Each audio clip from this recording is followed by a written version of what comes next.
الحمد لله نحمده ونستعينه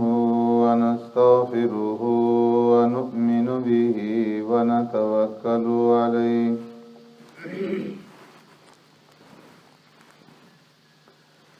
ونعوذ بالله من شرور أنفسنا ومن سيئات أعمالنا من يهده الله فلا مضل له ومن يضلله فلا هادي له ونشهد أن لا إله إلا الله وحده لا شريك له ونشهد أن سيدنا ونبينا ومولانا محمدا عبده ورسوله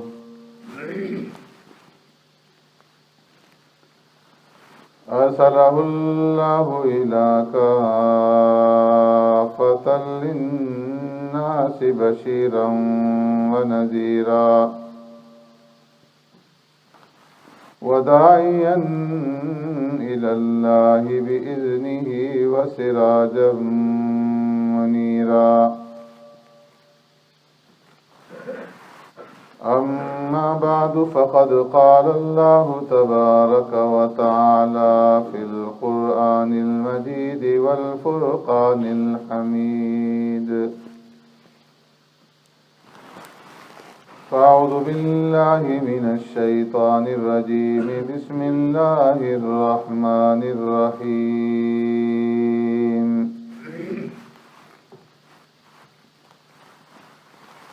وإذ قال ربك للملائكة إني جاعل في الأرض خليفة قالوا أتجعل فيها من يفسد فيها ويسفك الدماء ونحن نسبح بحمدك ونقدس لك قال إني أعلم ما لا تعلمون وعلم آدم الأسماء كلها ثم عرضهم على الملائكة فقال أنبئوني بأسماء هؤلاء إن كنتم صادقين صدق الله مولانا العظيم يا رب صل وسلم دائما أبدا على حبيبك خير الخلق كلهم هو الحبيب الذي ترجى شفاعته لكل هول من الأهوال مقتحم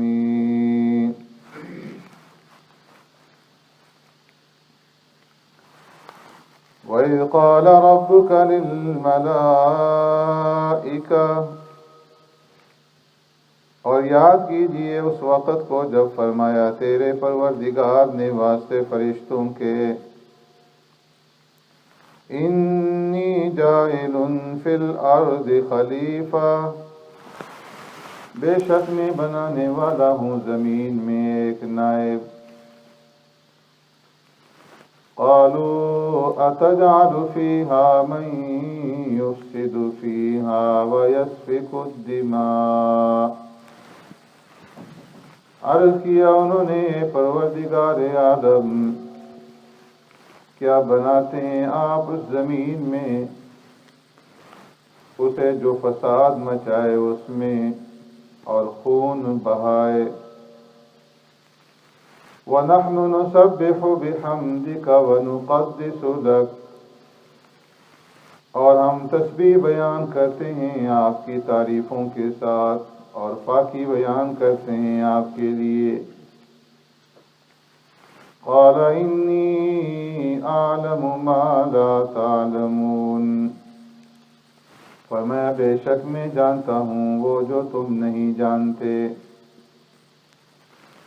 وَعَلَّمَ آدَمَ الْأَسْمَاءَ كُلَّهَا، اور سکھلائے آدم علیہ السلام کو نام سب کے سب۔ ثُمَّ عَرَضَهُمْ عَلَى الْمَلَائِكَةِ، پھر پیش کیا انہیں فرشتوں پر۔ فَقَالَ أَنبِئُونِي بِأَسْمَاءِ هَؤُلَاءِ إِن كُنتُمْ صَادِقِينَ، پس فرمایا بتاؤ مجھے نام ان چیزوں کے اگر ہو تم اپنے دعوے میں سچے۔ آمنت باللہ وبآیاتہ،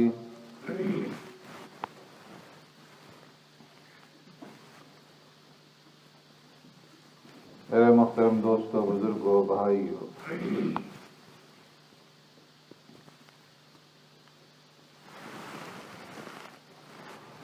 گزشتہ جمعہ میں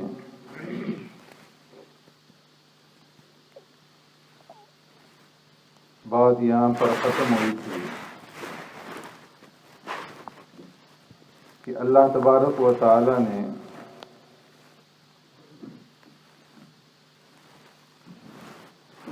فرشتوں کے سامنے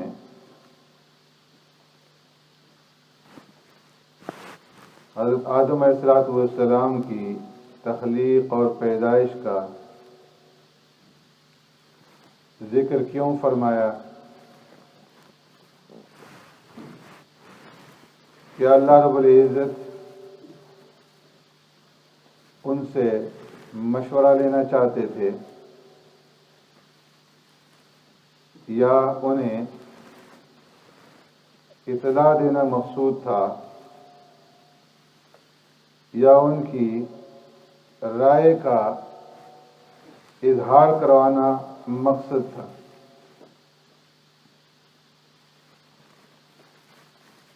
اور پھر ان تینوں باتوں کا جواب بھی میں نے عرض کر دیا تھا کہ مشورے کی ضرورت وہاں پیش آتی ہے جہاں کسی انسان کا علم کامل نہ ہو اور وہ دیگر عقلاء سے، دانشوروں سے، سمجھدار لوگوں سے اس پہلو کے بارے میں مشورہ طلب کرتا ہے، جبکہ رب العالمین علیم اور خبیر ہیں اور انہیں ایسی کسی چیز کی ضرورت نہیں۔ تو پھر اللہ رب العزت نے مشورہ فرشتوں سے کیوں طلب کیا؟ اس لیے کہ لوگوں کے اندر سنت مشورہ کو جاری کرنا تھا اور سنت مشورہ کی تعلیم دینا مقصود، اس لیے صورت مشورے کی اختیار کی گئی۔ مشورہ مقصود نہیں تھا لیکن صورت مشورے کی بنائی گئی تاکہ لوگ بھی سنت مشورہ کے اوپر عمل کریں، اور اسی لیے پیارے پیغمبر صلی اللہ علیہ وسلم کو بھی اس کا حکم دیا گیا کہ محبوب صلی اللہ علیہ وسلم آپ بھی اپنے صحابہ اکرام رضوان اجمعین سے مشورہ کیجیے، اور مشورہ کرنے کے بعد جس بات کے اوپر آپ کی رائے قائم ہو، فَإِذَا عَزَمْتَ فَتَوَكَّلْ عَلَى اللَّهِ، اس کے اوپر پھر مضبوط ہو جائیے اور اللہ کی ذات کے اوپر توکل اور بھروسہ کیجیے۔ اور دوسری وجہ فرشتوں کے سامنے آدم علیہ السلام کی تخلیق اور پیدائش کے واقعہ کی یہ بھی تھی کہ فرشتے یہ سمجھتے تھے کہ اللہ تبارک و تعالی ہم سے زیادہ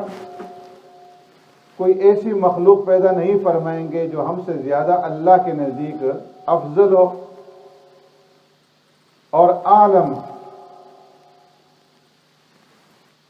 اس لیے وہ ذکر کیا کرتے تھے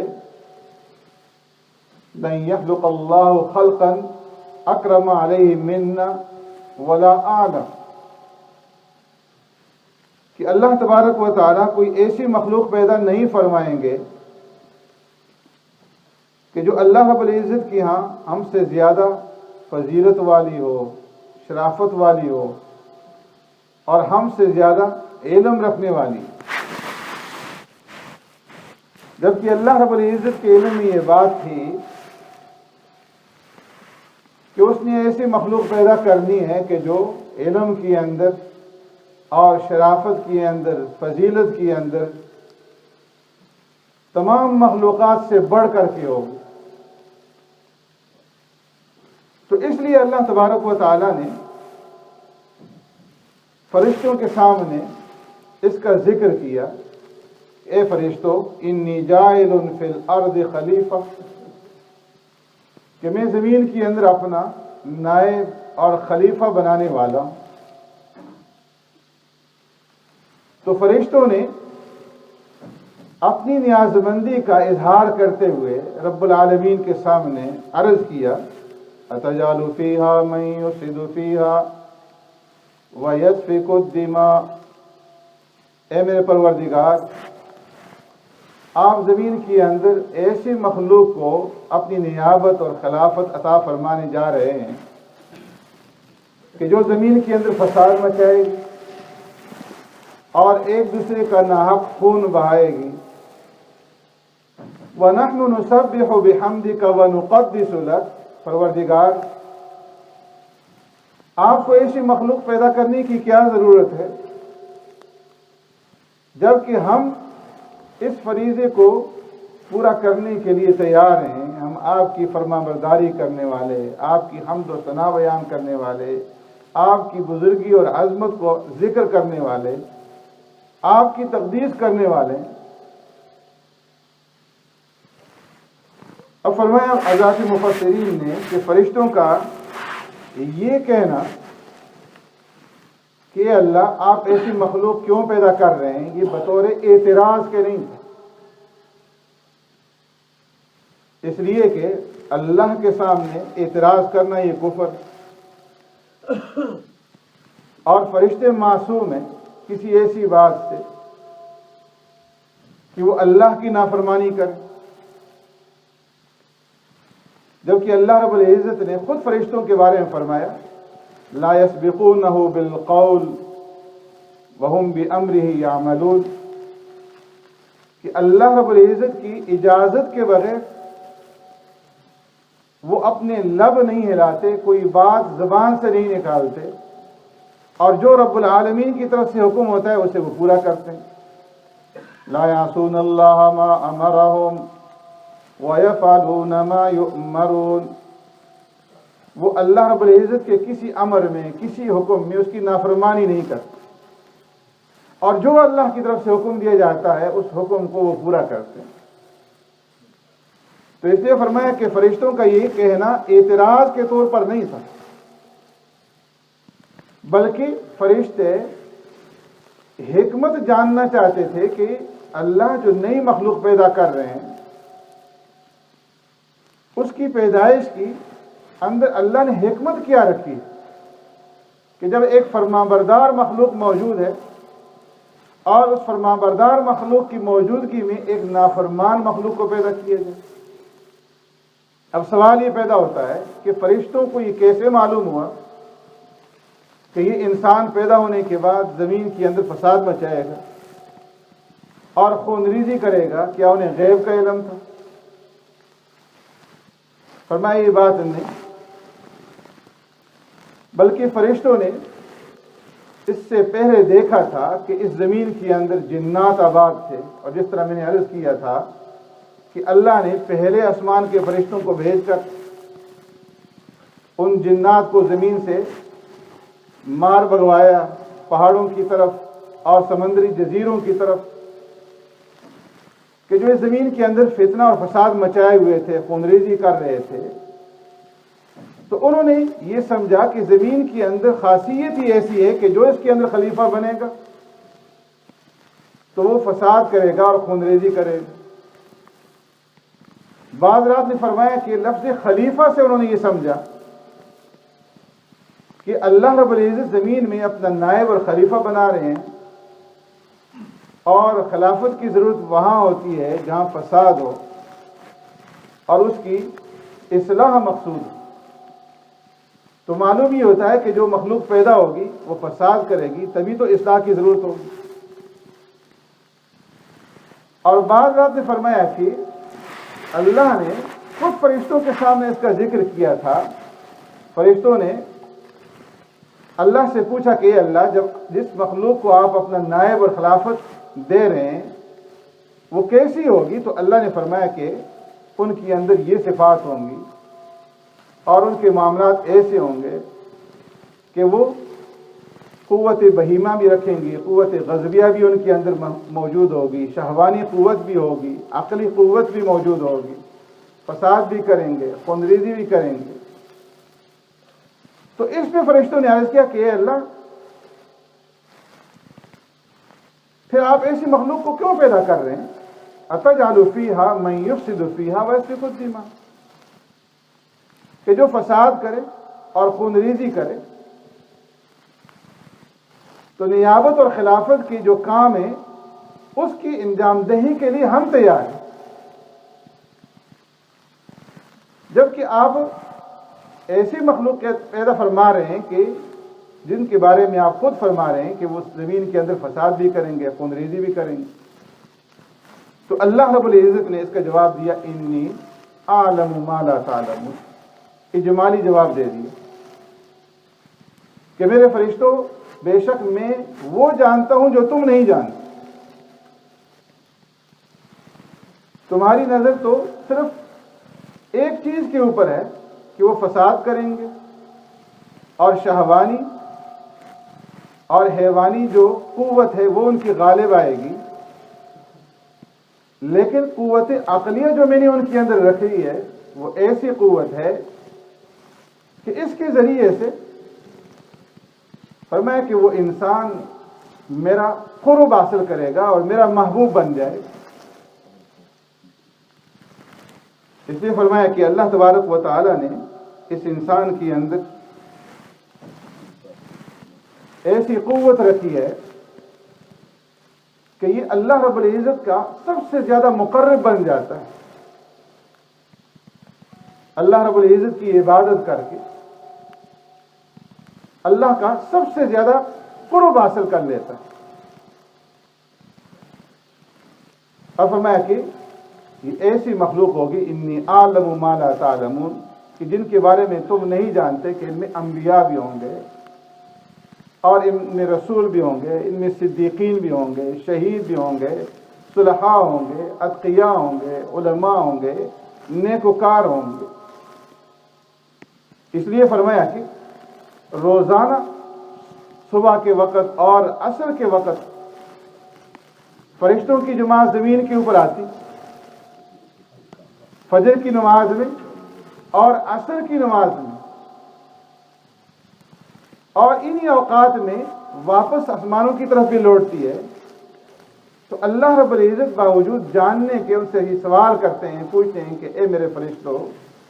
جب تم زمین پہ گئے تو میرے بندوں کو کس حال میں پایا، اور جب تم واپس آئے تو کس حال میں ان کو چھوڑا؟ تو فرشتے عرض کرتے ہیں کہ اے اللہ، جب ہم گئے تو نماز میں پائے، اور جب ہم واپس آئے تو بھی ان کو نماز کے اندر پایا۔ تو اللہ رب العزت ان کی اس بات کا جواب انہیں ہر روز یہ دلاتے ہیں کہ دیکھو، تم نے تو یہ کہا تھا کہ یہ زمین میں فساد مچائیں گے، جبکہ ان کا حال یہ ہے کہ وہ میری عبادت کے اندر لگے ہوئے۔ اس لیے ایک حدیث میں پیارے پیغمبر صلی اللہ علیہ وسلم نے ارشاد فرمایا، حدیث قدسی ہے، اللہ رب العزت قیامت کے دن یہ فرمائیں گے اے میرے بندے میں بیمار ہوا اور تو میری بیمار پرسی کے لیے نہیں آئے. عرض کرے گا اے اللہ آپ تو رب العالمین ہیں, میں آپ کی بیمار پرسی کس طرح سے کرتا؟ تو ارشاد ہوگا کہ میرا فلاں بندہ بیمار تھا, اگر تم اس کی عیادت کے لیے اس کی بیمار پرسی کے لیے جاتے تو مجھے اس کے پاس ہی پاتے. اور فرمائیں گے میرے بندے میں بھوکا تھا اور تو نے مجھے کھانا نہیں کھلایا. عرض کرے گا اے اللہ آپ تو رب العالمین ہیں, آپ کو کھانے کی کیا ضرورت؟ تو ارشاد ہوگا کہ میرا فلاں بندہ بھوکا تھا, اگر تو اسے کھلاتا تو مجھے اس کے پاس ہی پاتا. اس طرح فرمایا کہ بندہ نوافل کے ذریعے سے میرا قرب حاصل کرتا رہتا ہے, یہاں تک کہ میں اس کا کان بن جاتا ہوں جس سے وہ سنتا ہے, میں اس کی آنکھ بن جاتا ہوں جس سے وہ دیکھتا ہے, میں اس کے ہاتھ بن جاتا ہوں جس سے وہ پکڑتا ہے, میں اس کے پاؤں بن جاتا ہوں جس سے وہ چلتا ہے. یعنی بندہ اللہ رب العزت کی عبادت کر کے اتنا اس کا قرب حاصل کر لیتا ہے کہ اس کا دیکھنا, اس کا سننا, اس کا پکڑنا, اس کا چلنا بغیر اللہ کی رضا کے اور بغیر اس کی خوشنودی کے نہیں ہوتا. اس کا دیکھنا بھی اللہ کی رضا کے لیے, اس کا سننا بھی اللہ کی رضا کے لیے, اور اس کا پکڑنا بھی اللہ کی رضا کے لیے, اس کا چلنا بھی اللہ کی رضا کے لیے. اتنا اللہ کا یہ محبوب بن جاتا ہے, اتنا اللہ کا قرب حاصل کر لیتا ہے. اس لیے فرمایا کہ انی اعلم ما لا تعلمون, اے میرے فرشتوں میں جانتا ہوں ایسی باتیں اپنی اس نئی مخلوق کے بارے میں جسے میں اپنی خلافت اور نیابت دے رہا ہوں جن کا تمہیں علم نہیں ہے. سبحانک اللہ و بحمدک نشہد ان لا الہ الا انت.